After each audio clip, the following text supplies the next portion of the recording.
Bismillahirrahmanirrahim. Assalamualaikum warahmatullahi wabarakatuh dan salam sejahtera. Okey, hari ini kita nak sambung daripada tajuk yang lepas. Kita masih lagi dalam tajuk operasi bergabung wang. Okey, tapi kali ini kita nak masuk operasi tambah dan bahagi, tolak dan bahagi. Okey, jadi sebelum tu kita ulang kaji dulu turutan BODMAS dalam operasi bergabung. Okay, operasi bergabung ini maksud dia dalam satu soalan ada lebih daripada satu operasi. Okay, dan operasi itu adalah berbeza. Jadi dalam matematik kita ada 4 operasi iaitu tambah, tolak, darab dan bahagi. Okay, jadi bila melibatkan operasi bergabung, maksudnya ada gabungan di antara keempat-empat operasi ini, okay, salah satulah. Okay, jadi kita akan ikut turutan. Maksudnya kita tak boleh selesaikan terus je. Dia ada, kadang-kadang pada soalan tu dia ada syarat-syarat dia. Okay, jadi cara yang cikgu guna untuk ajar anak-anak murid cikgu adalah untuk ingat BODMAS. Okay, BODMAS, BODMAS. Okay, jadi cikgu terangkan satu persatu. Cikgu akan selitkan dengan bahasa Inggeris sikit lah ya. Okay, B bermaksud brackets ataupun kurungan. O, off atau order. Okay, tetapi yang ini kita akan gunakan masa sekolah menengah sebenarnya. Okay, jadi kita boleh abaikan. Cumanya kita masih lagi ingat O ni lah. Okay, baru sedap bunyi BODMAS kan. Kalau tak ada O ni sekarang jadi apa? Berdemas pula kan. Tak sedap. Okay, jadi kita kekalkan O itu. Okay, D, division iaitu bahagi. M, multiplication, darab. A, addition, tambah. Dan S, subtraction iaitu tolak. Okay, jadi cikgu nak fokus kepada 4 operasi ni dulu. Tanda kurung, selepas cikgu terangkan 4 operasi, baru kita masuk. Okay, cikgu fokus pada 4 operasi dulu. Jadi cikgu nak namakan division ataupun bahagi dengan darab ni, cikgu nak jadikan dia satu geng. Cikgu nak namakan dia sebagai kawan besar ataupun KB. Dan untuk bahagian bawah, sebab dia kat bawah kan, jadi kita namakan dia sebagai kawan kecil ataupun KK. Okay, jadi benda ini sangat penting untuk kita ingat semasa kita nak jawab soalan nanti. Dekat sinilah yang kita boleh nampak turutan mana ataupun operasi mana yang kita nak selesaikan dulu. Okay, cikgu nak fokus pada kawan besar dulu. Apa maksud dia? Okay, maksud dia kalau dalam soalan tu cuma melibatkan operasi di dalam kawan besar. Maksudnya cuma melibatkan bahagi dengan darab sahaja. Kalau situasi ini kita boleh selesaikan yang mana sampai dulu. Dia tak semestinya kalau kata bahagi, sebab bahagi dekat atas, kena buat bahagi dulu. Tak semestinya. Okey, contoh. Kalau cikgu ada 10 bahagi 5 darab 3. Jadi kalau ikut BODMAS, memang bahagi dekat bahagian atas. Okey, bahagi adalah yang pertama, operasi yang pertama. Jadi untuk soalan ni, kita boleh selesaikan bahagi dulu. Okey, ikut turutan BODMAS. Tetapi, kalaulah contoh soalan macam ni. 2 darab 4 bahagi 8. Adakah kita kena buat bahagi dulu? Cikgu, kita kena buat bahagi dulu sebab bahagi dekat atas ni, nombor 1. Tetapi, sebab tu cikgu kata, kalau dia dalam geng yang sama, kawan besar ni. Sebab darab pun sama geng dengan bahagi. Jadi, kalau darab dengan bahagi berada dalam soalan yang sama, kita tak payah nak tengok siapa yang atas, siapa yang bawah. Kita tengok operasi mana yang sampai dulu. Okay, sebab bila dia satu geng, kita boleh selesaikan ikut operasi yang sampai dulu. Jadi untuk soalan ni, kita boleh selesaikan darab dulu sebelum bahagi. Sebab apa? Sebab ni je. Sebab dia dalam satu geng yang sama, kawan besar. Jadi sama juga untuk kawan kecil. Kalau dalam satu soalan, dia cuma melibatkan 2 operasi ni je, tambah dengan tolak. Jadi kita boleh selesaikan operasi yang sampai dulu. Tak semestinya sebab tambah ni dekat atas, semua soalan yang melibatkan tambah dengan tolak, kita nak buat tambah aja dulu. Tak semestinya. Okey, contoh. Katalah cikgu ada 7 tambah 5 tolak 9. Okey, tambah dan tolak adalah satu geng, kawan kecil. Jadi kita selesaikan operasi yang sampai dulu. Operasi yang pertama. Okey. Jadi untuk soalan ni kita akan selesaikan tambah dulu. Baik, macam mana pula kalau tiba-tiba tolak dekat depan? Tambah dekat belakang. Kalau ikut BODMAS, tambah dulu. Jadi adakah kita nak buat tambah dulu? Tak semestinya. Sebab apa? Tolak dan tambah berada dalam kawan kecil, geng yang sama. Jadi bila dia satu geng, kita boleh selesaikan operasi yang sampai dulu. Dia tak semestinya nak tengok, tambah dekat atas jadi kena buat tambah dulu. Tak semestinya. Dia asal dia satu geng je, tengok siapa operasi mana yang sampai dulu, kita buat yang tu dulu. Okey. Selesai 4 operasi, dekat sini baru kita nak masuk yang atas sekali. Bila yang atas sekali ni, maksudnya power dia, kuasa dia paling besar. Jadi cikgu namakan kurungan ni sebagai Cikgu K. Bukan Cikgu K yang tengah bercakap ni. Cikgu kurungan. Jadi bila ada kamu nampak tanda kurungan, kamu nampak Cikgu K ni, maksudnya tak kisahlah macam mana pun gabungan operasi itu, kita mesti selesaikan operasi di dalam kurungan dahulu.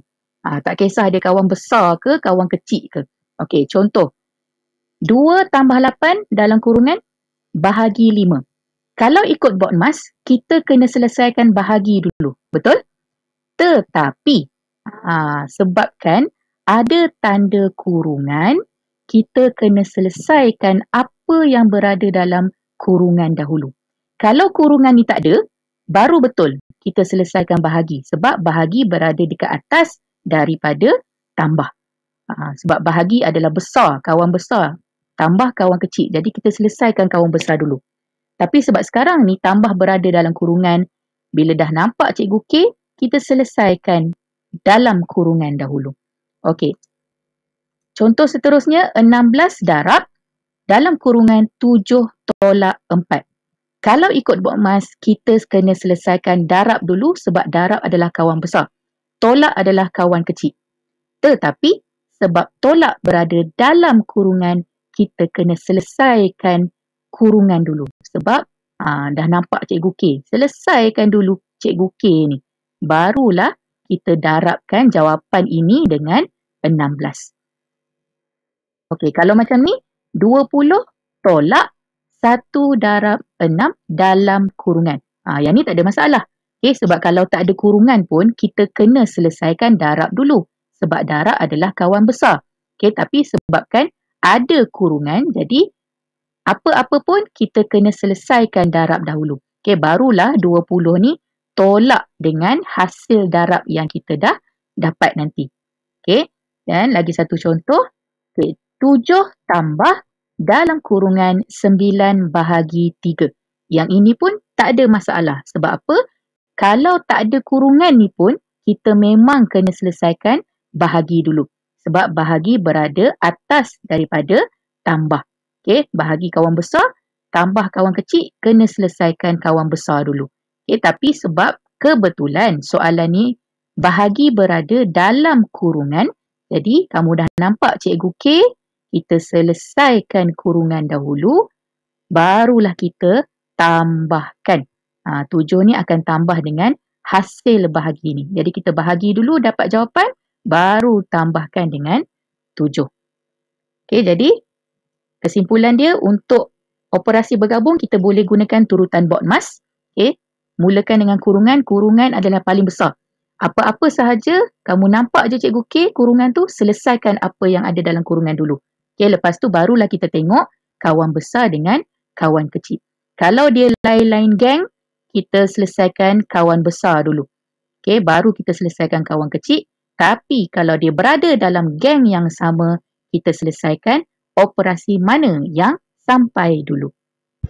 Baik, kita teruskan dengan beberapa contoh soalan yang melibatkan tambah bahagi dan tolak bahagi. Okey. Jadi kita tengok soalan yang pertama. Okey, kali ni kita ada 2 operasi tambah dan bahagi. Okey, jadi yang mana kita nak buat dulu? Kita rujuk balik turutan dalam BODMAS. Okey, jadi bahagi adalah kawan besar, tambah adalah kawan kecil. Okey, jadi dalam turutan BODMAS, kalau tak ada tanda kurungannya, jadi kita kena selesaikan kawan besar dulu. So kita akan buat bahagi dulu, kemudian dah dapat hasil bahagi, baru kita tambahkan dengan apa yang soalan berikan. Okey, jadi kita selesaikan bahagi dulu. Okey, kat sini kita ada RM5,096 bahagi 8. Pastikan sifir 8 kita hafal. Kalau tak hafal, kita boleh senaraikan sifir 8 tu. Okey, kita selesaikanlah macam biasa. Okey, mengikut digit-digit dia. Okey, satu persatu kita buat. Okey, kita rujuk sifir dekat tepi tu. Alright, turunkan 6, 56. Maknanya 7 darab 8 sama dengan 56 sehingga tiada baki. Okey, kita dah dapat 637. 637 ni kita akan masukkan ke dalam hasil bahagi tadi. Okey, tadi bahagi kita dah buat, kita masukkan jawapan tu untuk kita nak sambung dengan operasi tambah. Okey, yang ini kita buatlah pula operasi tambah. Okey, cikgu gunakan jadual T, RM dengan sen macam biasa. Titik jangan lupa, kita masukkan soalan dulu. Okey, sen dia tidak ada nilai. 637. Okey, pastikan kamu tulis dari bahagian belakang. Banyak kali kan kita dah sebut, jangan tulis dekat depan. Okey, sebab kita kena samakan nilai tempat dia. Okey, sen dia pun tak ada nilai, jadi kita teruskan tambah sahaja seperti biasa. Okey, letakkan titik dan kita keluarkan jawapan untuk kita letakkan unit RM. Okey, jadi jawapan dia RM428,767. Baik, kali ini kita nak tengok kalau operasi tolak dan bahagi. Jadi kita rujuk semula board mas kita. Okey, mana lagi besar? Jadi kita tengok turutan bahagi lebih tinggi daripada tolak. Okey, kawan besar nak lawan dengan kawan kecil, kawan besar lah menang. So kita buat bahagi dulu. Okey, jadi yang ini kita bahagi seperti biasa. Kita dah belajar ya bahagi wang. Okey, jadi kita senaraikan sifir. Okey, macam mana nak buat sifir 2 digit pun cikgu dah ada sediakan video sebelum ni. Okey, cara nak membina sifir 2 digit. Jadi kamu boleh rujuklah. Okey, pada jawapan RM jangan lupa kita letakkan dulu. Okey, kemudian kita kiralah seperti biasa. Mana yang tak cukup kita letak terus sifar. Sampailah ada pada senarai sifir ni baru kita selesaikan. Okey, sifar tak ada nilai, jadi kita letakkan sifar dulu. Okey, kita turunkan 9. 9 tak cukup, kita letak sifar. Kita terus sambung dengan 6, kita gabungkan 96 ada tak? Okey, ada 6. Jadi kita tolak sehingga tiada baki. Okey, jadi kita dapat RM8,006. Dan RM8,006 ni kita akan masukkan ke dalam hasil bahagi yang baru kita dapat tadi. Jadi pastikan yang depan tolak yang belakang. Kamu jangan ambil RM8,006 ni tolak pula dengan RM897,432.90 ni. Mana cukup? Jadi kita ikut turutan pada soalan. Kalau bahagi tadi dekat sebelah belakang, jawapan yang kita dapat pun hasil bahagi tadi kita masukkan juga dekat sebelah belakang. Okay, sebab ini kita nak gabung dengan tolak. Jadi tolak ni dia bahaya sikit. Dia tak boleh nak tukar-tukar kedudukan. Jadi kita ikut balik soalan. Yang nilai besar kita tolak dengan nilai yang kecil. Okey, jadi yang ini kita gunakan jadual T. Pastikan nilai tempat kita betul. Sen tak ada, jadi kita tolak pula kali ni. Bila tolak tu, kalau tak cukup, kita pinjamlah macam biasa. Alright. Okey, kita tolak seperti biasa. Yang tak cukup kita pinjam. Okey, dah dapat jawapan. Jangan lupa letakkan titik dan keluarkan jawapan kita untuk tulis unit RM. Jadi sekali lagi cikgu ingatkan, operasi bahagi tadi berada dekat belakang.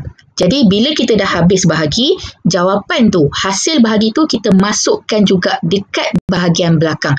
Okey, jangan kita ambil jawapan, kemudian kita terus sambung dengan tolak, tapi tolak yang nilai besar ni, kita ubah kedudukan, tak boleh. Okey, dan secara logiknya, kalau kita nak tolak, mestilah yang besar tolak yang kecil. Dia tak boleh kecil tolak yang besar.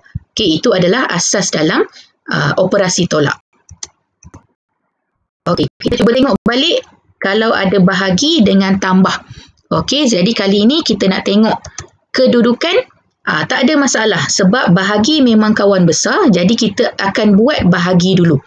Dapat hasil bahagi, baru kita sambung dengan operasi tambah. Sebab tambah kalau kamu tengok kawan kecil. Jadi kita kena buat kawan besar dulu, bahagi dulu ya. Okey, kita selesaikan bahagi. Sebabkan ini bahagi 100, jadi cikgu decide untuk kita gunakan cara arrow ataupun cara anak panah. Titik tak ada, kita wujudkan titik. Okey, bila bahagi kita kena gerakkan ke sebelah kiri sebab nilai dia makin berkurang. Dalam 100 ada 2 sifar, jadi kita akan gerakkan titik sebanyak 2 angka ataupun kita langkau 2 angka. Okey, titik dah berubah. Untuk jawapan kita salin sahaja semula daripada bahagian depan. Okey, selepas titik ada 2 angka, cukup untuk sen, kita salin sahaja.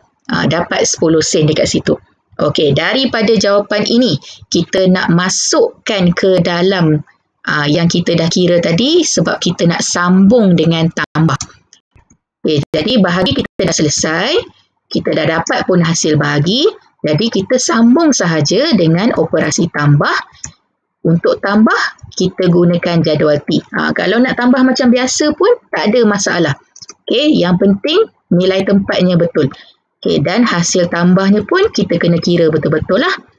Okey, yang ini cikgu rasa tak ada masalah. Kita akan teruskan sahaja. Jadi jawapan jangan lupa letakkan titik bila kita gunakan jadual T. Letakkan titik dan kita keluarkan jawapan kita untuk kita letakkan unit RM. Baik, kali ni kita nak cuba tengok operasi bahagi dengan tolak pula. Okey, sama macam tadi, bila bahagi dah berada dekat depan, dah tak ada masalah. Sebab kita tahu dalam BODMAS, bahagi adalah kawan besar, tolak adalah kawan kecil. Jadi apa-apa kita kena selesaikan bahagi dulu. Sebab dia lagi atas daripada tolak. Okey, so kita akan selesaikan bahagi. Kali ni kita nak bahagi 2 digit. Alright, jadi jalan kerja bahagi seperti biasa. Pastikan kamu ada dulu sifir 23, barulah senang untuk kamu nak rujuk untuk jalan penyelesaian. Okey, pada jawapan jangan lupa ya, kena tulis RM dulu. Okey, 5 tak cukup, kita terus letakkan sifar. Jadi kita sambung. Terus ambil 54. Okey, bila tak cukup kita letak sifar, kita terus ambil 54 dan kita rujuklah pada sifir 23 yang kita dah sediakan tadi. Okey, yang ini macam biasalah. Kita akan rujuk pada sifir, letakkan jawapan dulu yang hampir 116, kita ambil 115. So jawapan dia 5, kita letak dulu jawapan dia 5. Baru tolak. Okey, turunkan 15. Nak bahagi 23 tak cukup, kita letak terus sifar. Okey, bila tak cukup je kita letak sifar, kita terus sambung dengan angka seterusnya. Okey, 151 kita pilih 6 lah. Okey, sebab ini yang paling hampir. 138. Okey, dapat 13. Sebelum sambung, jangan lupa kita dah belajar hari tu masa tajuk bahagi wang. Kalau ada titik, kita mesti letak dulu titik pada jawapan. Okey, satu laju yang sama. Baru kita turunkan angka seterusnya. Okey, 138 ada tepat 6. Jadi kita terus sahaja ambil 6. Okey, dah tak ada baki. Sifar yang belakang, kita still kena sambung, tapi kalau tak ada jalan kerja pun tak apalah sebab sifar ni kita dah memang tahu jawapan dia pun memang sifar. Tapi kena sambung sebab pada bahagian sen kita kena ada 2 angka. Okey, jadi hasil bahagi tadi kita dah buat. Kita masukkan jawapan kita, barulah kita boleh tolak dengan apa yang soalan bagi. Kali ni pun kena ikut turutan. Okey, macam tadi bahagi dekat depan kan? Bahagi kat depan, jawapan hasil bahagi pun kita letak dekat bahagian depan juga. Jangan main tukar-tukar kedudukan. Okey, terutamanya bila kita melibatkan tolak. Okey, tolak memang tak boleh nak tukar-tukar kedudukan soalan ya. Okey, kali ni kita gunakan jadual T. masukkan angka dan nilai tempat yang betul dan kita akan tolak pula kali ni. Mana yang tak cukup, macam biasa kita pinjam. Okay. Alright, 10. Sebab sebelah nak pinjam, 10 akan jadi 9. 5 akan jadi 15. Okay, 9 tolak 4, 5. 4, 3 tolak 8 tak cukup. Kita pinjam, jadi 13. Okay, letakkan titik lepas dah dapat jawapan. Kemudian keluarkan. Sebab kena tulis unit RM. Okey, jadi cikgu harap untuk operasi kali ini, hari tu kita dah buat tambah darab, tolak darab. Kali ini tambah bahagi, tolak bahagi. Jadi sebelum kita selesaikan, kita kena tengok, kita kena tentukan dulu operasi mana yang perlu diselesaikan dulu. Okey, jadi kalau dia dalam geng yang tak sama, satu kawan besar, satu kawan kecil, kita selesaikan kawan besar dulu. Barulah daripada jawapan operasi kawan besar tu, baru kita sambung dengan operasi kawan kecil ni. Okey, jadi cikgu harap kamu boleh faham dengan penerangan cikgu hari ini. Kita berhenti dekat sini. Kita jumpa lagi dalam pembelajaran seterusnya. Terima kasih. Assalamualaikum. Jumpa lagi.